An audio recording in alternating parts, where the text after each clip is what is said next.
ایک مسئلہ یہ ذہن میں رکھیں, قربانی میں جانور جب ذبح ہوتا ہے تو قصائی حضرات کچھ غلطیاں کرتے ہیں. میرا ایک بیان ہے قصائیوں کی بدماشیاں, وہ تھوڑا عنوان سخت ہو گیا تھا. قصائی حضرات دو غلطیاں کرتے ہیں. ایک تو یہ کہ وہ جانور کی 4 رگیں کاٹنے کے بعد مزید کاٹتے ہیں پھر, اور اندر نرخرے میں اس کے چاقو مارتے ہیں تاکہ جانور جلدی ٹھنڈا ہو جائے. یہ عمل غلط ہے. اس کا نقصان یہ کہ جانور کو تکلیف بھی بہت ہوتی ہے. نمبر 2, اس کا بلڈ صحیح طرح سے باہر نہیں نکلتا, کیونکہ 4 رگیں کاٹیں گے, حرام مغز کا کنیکشن برقرار رہے گا تو اس سے جو دماغ کو سگنل ملتا رہے گا اور دماغ ایمرجنسی نافذ کر دیتا ہے, جس سے جانور تڑپتا ہے اور بلڈ سارا باہر نکل جاتا ہے. اس کا تکلیف نہیں ہوتی جانور کو, ہمیں لگتا ہے کہ بہت تکلیف ہو رہی ہے لیکن اتنی ہوتی نہیں ہے جتنا نظر آ رہا ہوتا ہے. اس کی وجہ ہے کہ جب ہم جانور کی یہ رگیں کاٹتے ہیں نا تو یہ جو دماغ ہے نا اس کو بلڈ کی سپلائی بند ہو جاتی ہے. سمجھ رہے ہیں؟ جب دماغ کو بلڈ کی سپلائی بند ہوگی تو دماغ سوچنا چھوڑ دیتا ہے. دماغ کا صرف وہ حصہ کام کرتا ہے جو قدرت نے حادثات کے لیے رکھا ہوا ہے. ابھی تو دماغ کام کر رہا ہے نا آپ لوگوں کا, جو نارمل والا دماغ بھی الحمدللہ. تو پھر سمجھیں یہ بات کو. آپ نے دیکھا ہوگا بعض دفعہ ہم چاہتے ہیں, ریفلیکٹ ایکشن کا نام سنا ہوگا آپ نے, ہم نے تو 9th کلاس میں پڑھا تھا. وہ ایک ایکشن ہوتا ہے کہ لاشعوری حرکتیں. آپ کا ہاتھ کسی گرم چیز پہ آتا ہے, آپ کو پتہ بھی نہیں ہوتا, آپ ہاتھ کھینچ لیتے ہیں. اللہ نے ہمارے دماغ میں ایک ایسا حصہ رکھا ہے جو سوچتا بعد میں کرتا پہلے.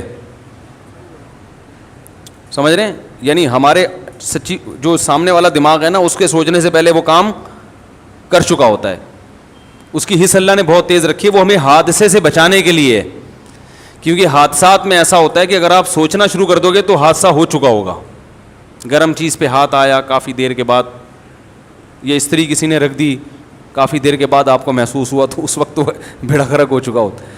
آپ دیکھیں کوئی اچانک خوف زدہ چیز سامنے آتی, ہم ایک دم سے اچھل جاتے ہیں, حالانکہ ابھی نیت نہیں کی ہوتی اچھلنے کی, اچھل پہلے چکے ہوتے ہیں.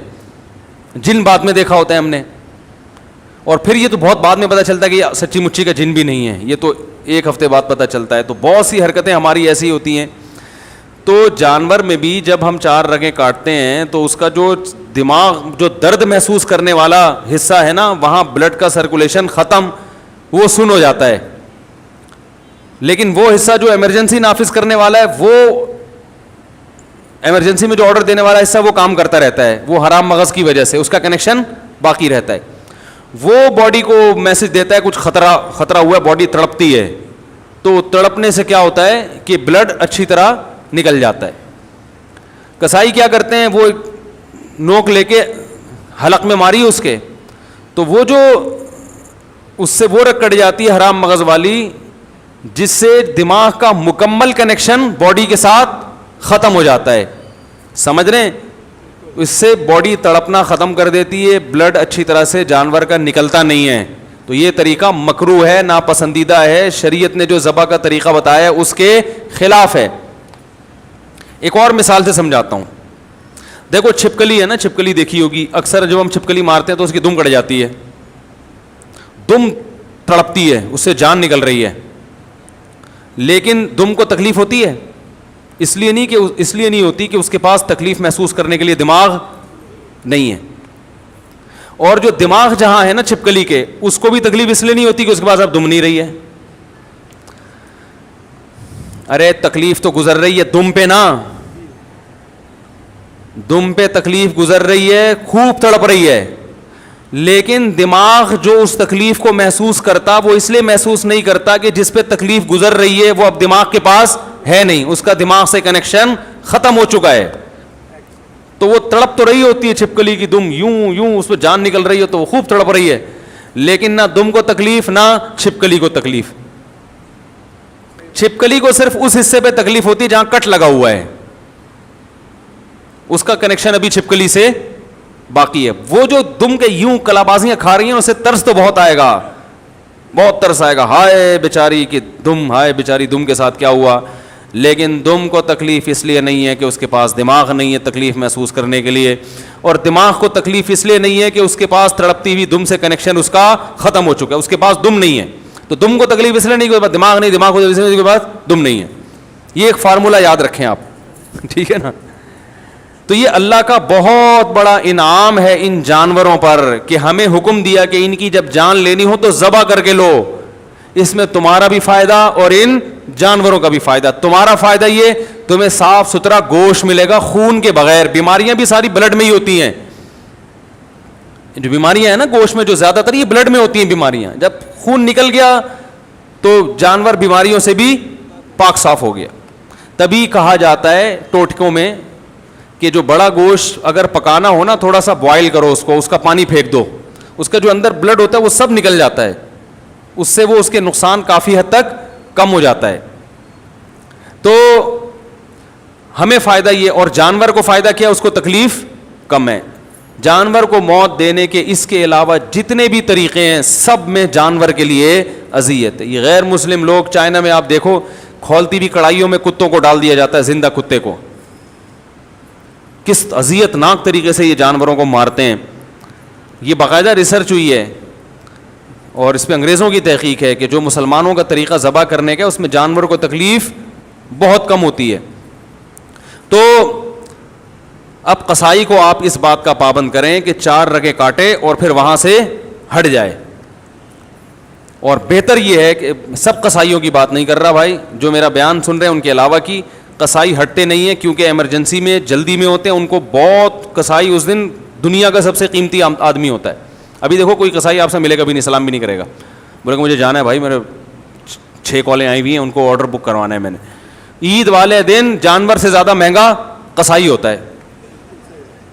تو اس کو 10 جانور اور گرانے، وہ اتنی ٹینشن نہیں لیتا کہ کاٹو پھر کھڑے ہو کے دیکھو کہ کب اس کی جان نکلے گی، کب ہم کھال اتاریں گے.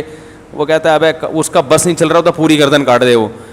تو اس لیے بہتر یہی ہے کہ جیسی 4 رگیں کٹی ہیں تو جس کھونٹے سے جانور باندھا ہوا تھا اس کھونٹے سے تھوڑی دیر کے لیے اسی قصائی کو باندھ لو جو قابو میں نہیں آ رہا آپ کے.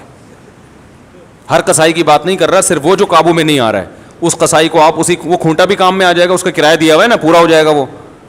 کیونکہ اس کے بغیر قصائی کو قابو کرنا آسان نہیں. وہ جانور پھر بھی آسان ہے، اس کو پکڑنا نا 4 آدمی اس کو پکڑیں تو جانور کو کون پکڑے گا بھائی.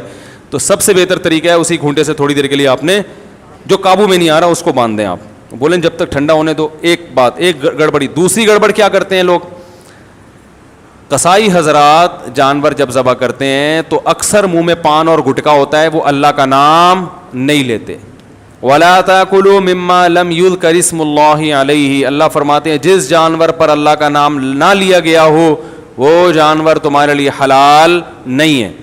بھولے سے چھوٹ جائے تو ٹھیک ہے، لیکن جو منہ میں گٹکا رکھ کے نام نہیں لے رہا وہ بھولے سے نہیں چھوڑ رہا، وہ گٹکے کی وجہ سے نہیں پڑ رہا، وہ آپ کے جانور پہ اپنا گٹکا قربان کرنے کے لیے تیار نہیں ہے.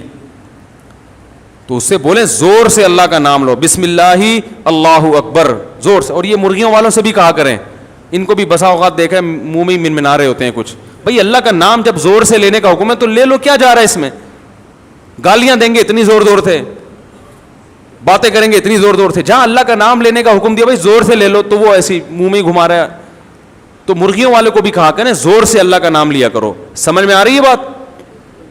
تیسری بات، جانور توحید پرست ذبح کرے گا تو حلال ہوگا، مشرک کا ذبیحہ حلال نہیں ہے. اگر ہندو جانور ذبح کر دے چاہے 100 دفعہ اللہ کا نام لے، وہ جانور ہمارے لیے حلال نہیں ہے. بس یہ اللہ نے حکم دیا کہ جو توحید پرست ہو وہ کرے گا. تو آج کل مسلمانوں میں بھی مشرک ہیں جو اصطلاحی اعتبار سے مسلمان کہا جاتا ہے، حقیقت میں مسلمان نہیں ہے.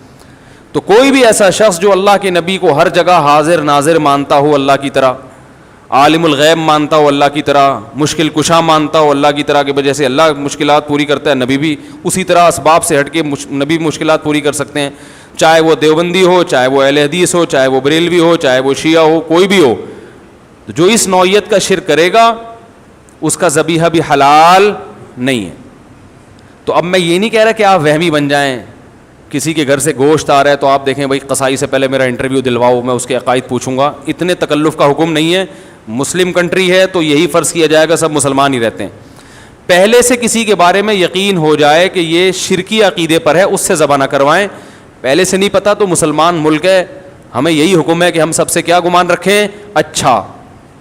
سمجھ رہے ہو؟ ہاں پہلے سے پتہ چل گیا, کیونکہ بقرعید کے دنوں میں بہت سے غیر مسلم بھی قصائی بنے ہوئے گھوم رہے ہوتے ہیں. سمجھ رہے ہیں؟ تو پہلے سے پتہ چل گیا تو پھر احتیاط لازم ہے. سمجھ رہے ہیں کہ نہیں سمجھ رہے؟ یہ تیسرا مسئلہ ہو گیا. تو بس یہ تین, اور تو کوئی مسئلہ نہیں پوچھنا کسی نے.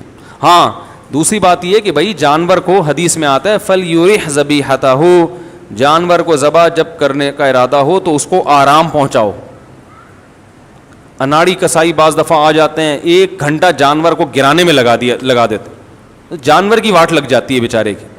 ایک تو آخرت کا سفر ہے اس کا, وہ تو کم از کم تمیز سے اس کو اللہ میاں کے پاس بھیج رہے ہو تو تمیز سے بھیجو اس کو اللہ میاں کے. وہ ادھر سے دھکے ادھر سے وہ بہت مصیبت بنا دیتے ہیں. ماہر قصائی ہوتے ہیں, ان سے کام کروانا چاہیے. اور ذبح خود کرو. قصائی سے آپ جانور گروا دیا, ذبح خود کریں. آپ کو اپنے عقیدے کا بھی پتہ, آپ اللہ کا نام بھی لوگے, کم از کم منہ میں گٹکا تو نہیں ہوگا نا آپ کے. علماء کہتے ہیں کہ نیک آدمی کے ذبیحے کا اثر گوشت میں آتا ہے. تبھی تو اللہ نے کہا کہ مشرک کا ذبیحہ حلال نہیں ہے, کچھ تو ہوگا نا اس میں. ٹھیک ہے, اس میں ایک بڑی حکمت یہ بھی ہے کہ وہ غیر اللہ کے لیے کیا کرتے تھے. تو خود کریں ذبیحہ, اور خواتین بھی ذبح کر سکتی ہیں اگر وہ گھر میں ہیں, پردے کا انتظام ہے. خواتین اللہ کا واسطہ روڈوں پہ نہ آئیں, بے پردہ ہو کے نہ نکلیں. آج کل یہ تہواروں کے نام پہ خواتین بے پردہ ہو جاتی ہیں, تو جہاں اپنے سارے محرم موجود ہیں, بے پردگی کا کوئی خطرہ نہیں ہے, تو وہاں وہ اپنے گھر میں اپنا بکرا خود ذبح کریں, اور پھر چھری کو چھپا کے رکھ دیں. آپ لوگ سے گزارش ہے تو جو ہے یا پردے میں آ کے کر لیں ذبح, تو اپنا ذبح, ورنہ کم از کم آپ کر لیں. تو کسائی اگر اچھا ہے, دیندار ہے, تو ہمیں کوئی کسائیوں سے چڑ نہیں ہے بھائی, ہمیں یہ اعمال اچھے ہونے چاہیے. قصائی اگر نیک آدمی ہے تو قصائی اس سے ذبح کروا لیں. قصائی بھی بہت نیک بھی ہوتے ہیں, اچھے بھی ہوتے ہیں, ان میں برے بھی ہوتے ہیں, ہر طرح کے لوگ ہوتے ہیں. ہم میں اچھے برے ہر طرح کے ہوتے ہیں, تو ان میں بھی ہوتے ہیں. تو خود کر لیں تو زیادہ ثواب ہے کہ آپ اللہ کے سامنے اپنا جانور خود پیش کر رہے ہیں. اور جب جانور کا رخ قبلے کی طرف کیا جائے گا تو اپنا رخ قبلے کی طرف ہوگا. تو لوگ جانور کو اس اسٹائل سے گھماتے ہیں کہ خود قبلے کی طرف پیٹھ. یہ سنت عمل ہے, ضروری نہیں ہے. اس لیے کہہ رہا ہوں کہ بعض دفعہ جانور اتنا موٹا گھوم نہیں رہا, اب صبح سے لے کے دوپہر تک گھمانے میں لگا دیا اس کو قبلے کی طرف, وہ بددعائیں دے رہا ہے. تو اگر آسانی سے گھومتا ہے ٹھیک ہے, نہیں تو جدھر منہ ہے ادھر ہی کر دیں ذبح. اس کو قبلے کی طرف رخ کرنا کوئی ضروری نہیں ہے, آسانی سے قبلے کی طرف ہو سکتا ہے. اس طرح سے اس کی ٹانگیں قبلے کی طرف ہوں گی تو آپ کا سینہ قبلے کی طرف ہوگا. سمجھ رہے ہیں نا؟ تو اس طرح سے وہ قبلے کی طرف ہو جائے گا آپ کا سینہ. یعنی آپ جب ذبح کر رہے ہو تو آپ کا رخ کدھر ہو؟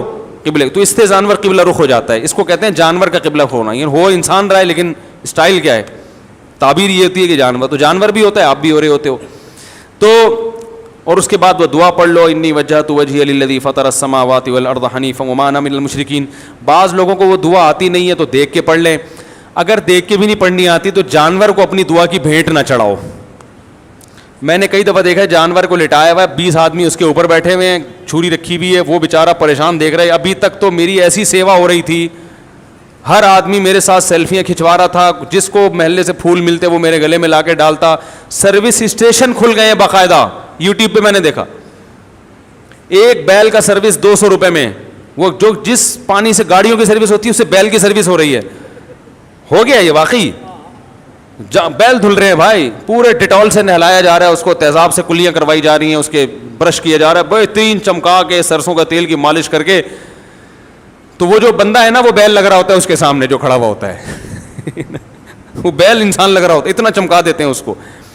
تو ایسا چمکا دھمکا کے وہ بیل کہے گا اتنا مجھے پروٹوکول. اور اب کیا ہو رہا ہے, اب آپ کو نہ دعا زبانی آتی ہے نہ دیکھ کے پڑھنا آتی ہے, اب آپ وہاں ہجے کر رہے ہو, اللہ انی وجہت پڑھا ہی نہیں آ رہا. وہ بیچارہ لیٹا ہوا ہے, 2 گھنٹے ہو گئے یار, اس کو کس عذاب میں ڈالا ہوا ہے.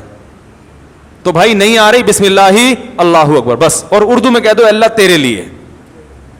کس کے لیے ہے یہ؟ تیرے لیے قربان. اتنا بھی کافی ہے, ورنہ عربی یاد کرو اچھا ہے, نہیں یاد ہوتی تو اتنا ٹائم نہ لگاؤ کہ اس بیچارے کا بیڑا غرق ہو جائے, کیونکہ جس نبی نے دعا سکھائی ہے اسی نبی نے یہ بھی حکم دیا ہے کہ جانور کو راحت پہنچاؤ, اس پہ ظلم و زیادتی مت کرو. تو یہ حکم زیادہ اہم ہے. اور یہ بھی حدیث میں آتا ہے کہ اپنی چھری کو تیز کر لو. بعض دفعہ یہ بھی دیکھا کاٹ رہے ہیں, کٹ ہی نہیں رہی, پھر کہتا ہے بھائی چھری تیز کر کے لا. تو یہ پہلے کر لینا تھا بھائی, یہ کام پہلے کر لینا تھا. تو یہ ساری بدماشیاں ہوتی ہیں. اللہ تعالیٰ حفاظت فرمائے, تمیز سے قربانی کی توفیق عطا فرمائے. وہ